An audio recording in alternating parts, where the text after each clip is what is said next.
Relisha. That's a nice name. The shelter give us some place to stay. Relisha Rudd was just 8 years old when she vanished. But her story is far from ordinary. It begins in a place no child should ever have to call home.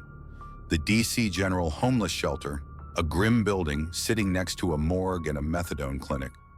A place surrounded by hardship and heartache.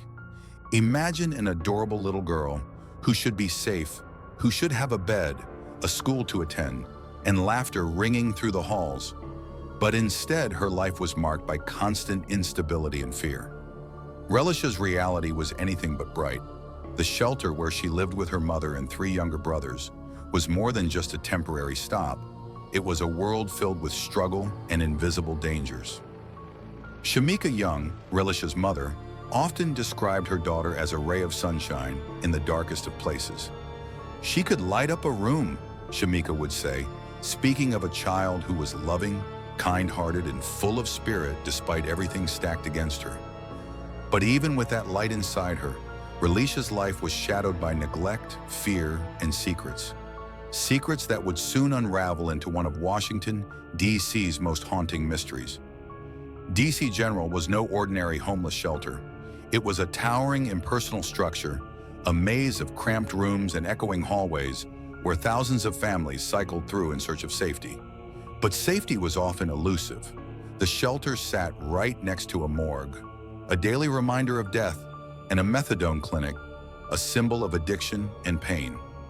Inside those walls, Relisha and her family tried to carve out a semblance of normalcy. But the building itself was a symbol of despair, where families lived shoulder to shoulder, privacy was scarce, and danger was never far away. Neighbors in the shelter whispered stories of violence and drug abuse. Children who were supposed to be playing outside were instead drawn into the shadows.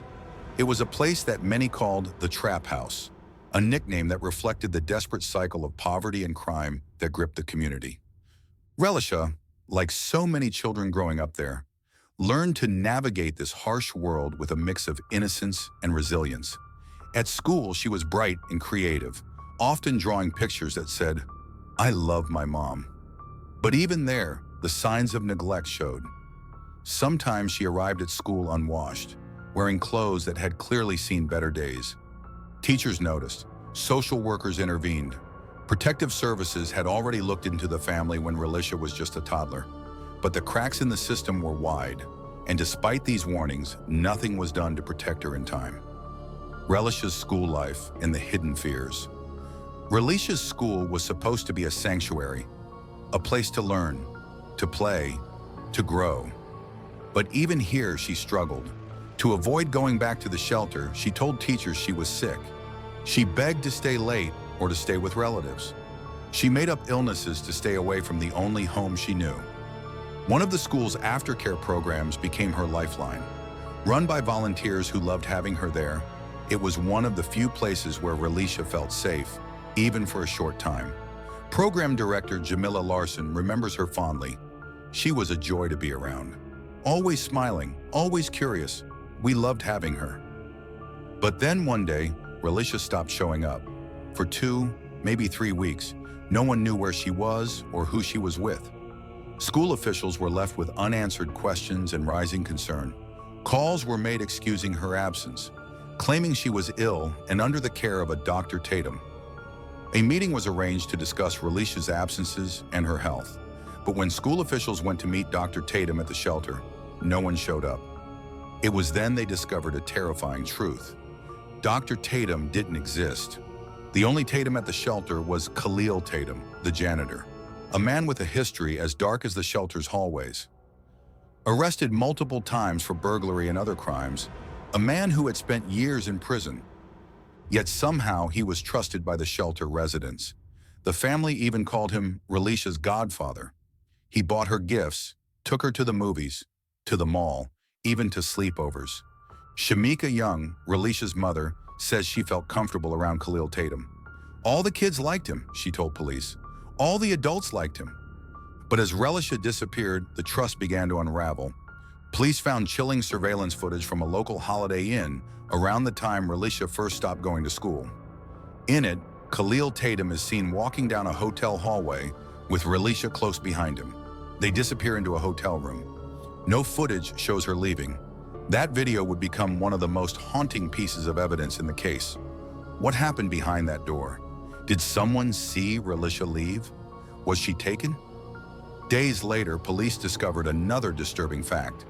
Khalil Tatum had checked into the hotel, bought large trash bags, an ominous detail that raised more questions than answers.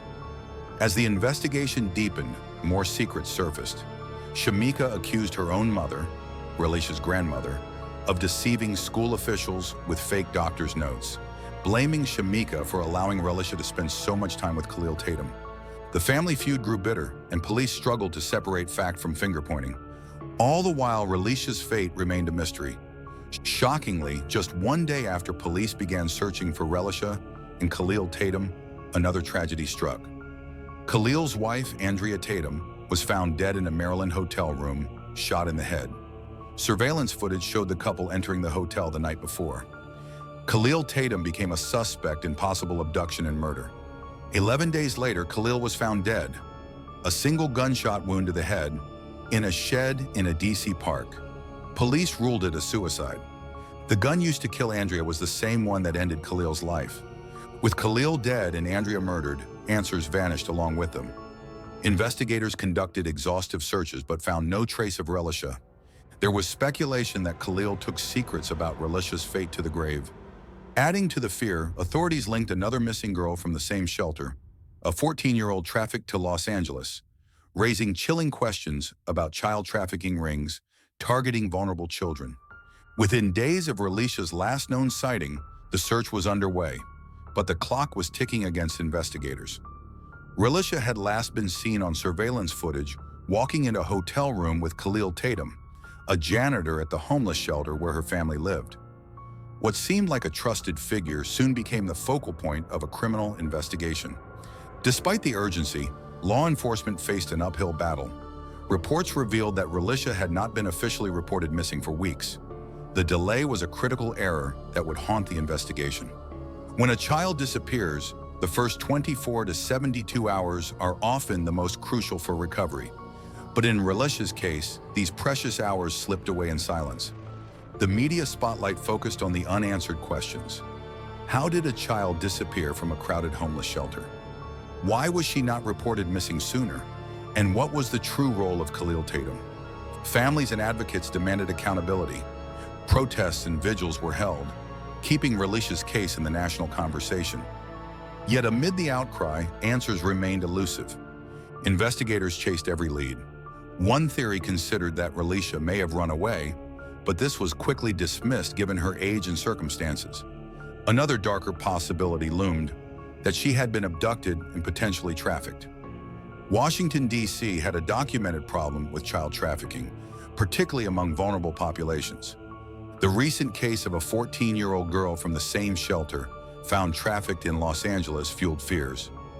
Experts warned that traffickers exploit poverty and homelessness, using charm and manipulation to lure victims. The search extended beyond Washington. Federal agencies joined the investigation, coordinating efforts with local police. Traffic cameras, hotel surveillance, and witness interviews became crucial. Authorities canvassed motels, bus stations, and other possible locations. Despite the wide net cast, no sign of Relisha surfaced. 11 days after his wife's murder, Khalil Tatum was found dead in a shed inside a DC park. He had suffered a single gunshot wound to the head, ruled a suicide.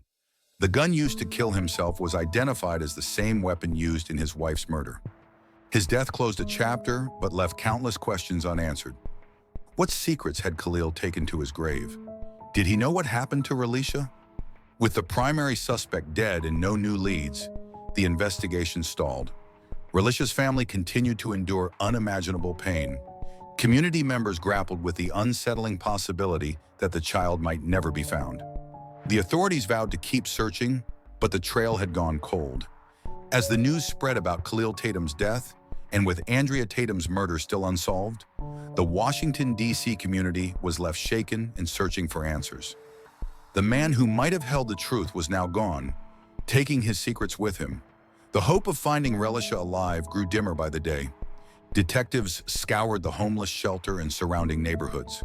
They interviewed residents, social workers, and anyone who had contact with Khalil or Relisha. But the trail was cold. The shelter itself, a grim place known for its overcrowding and lack of resources, became a symbol of the failures that let this tragedy happen. Residents spoke in hushed tones about the trap house, as Relisha had called it, a place that offered shelter but little safety. The environment was harsh, marked by despair, addiction, and neglect. This backdrop of hardship made the search even more urgent, but also more complicated.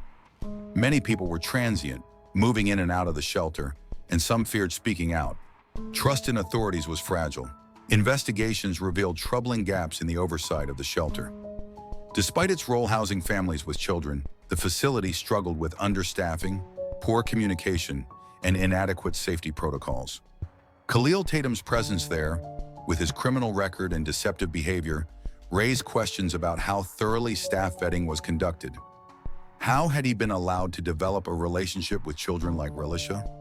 Social workers assigned to monitor vulnerable families at the shelter were overwhelmed by caseloads, making consistent, attentive care difficult. Some experts argued that the system was simply not equipped to protect the most at-risk children. A cascade of missed warnings and miscommunications created a perfect storm for tragedy. Relisha's family was caught in a whirlwind of grief and public scrutiny. Her mother, Shamika Young, faced questions and criticism over her relationship with Khalil Tatum and the circumstances that allowed Relisha to be with him. In a world watching closely, the family's private pain became public drama. Shamika insisted she trusted Khalil as a family friend and godfather figure, unaware of the dangers lurking beneath the surface. Tensions flared between family members, with accusations flying about forged doctor's notes and excuses for Relisha's absences at school.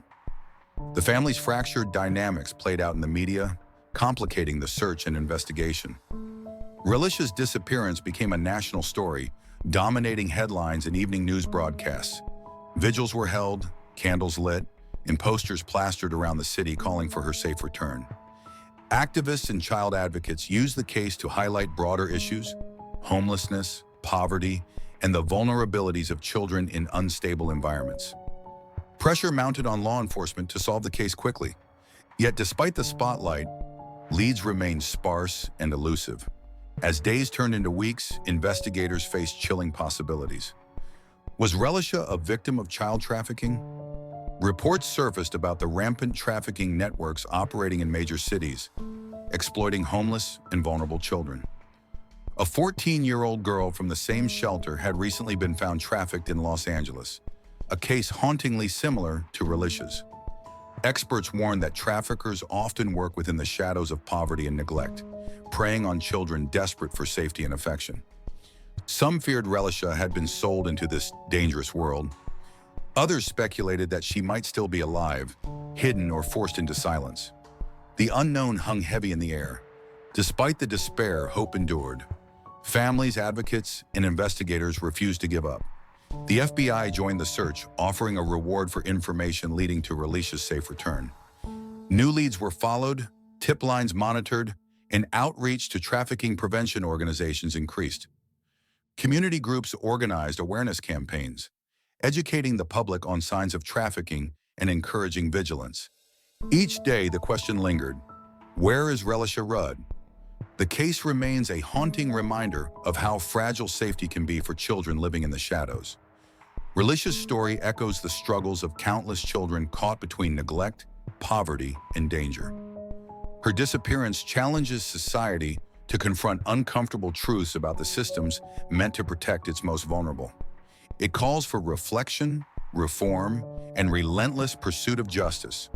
And above all, it is a plea to never forget the little girl who vanished, and the family still waiting for answers.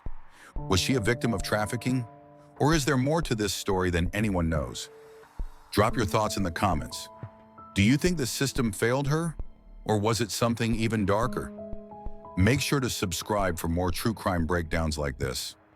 Real cases, real people, and the hard truths most ignore. Hit that like button if you think Relisha's story deserves to be heard. We'll be watching every comment, This is UC Crime, where we don't let these stories be forgotten.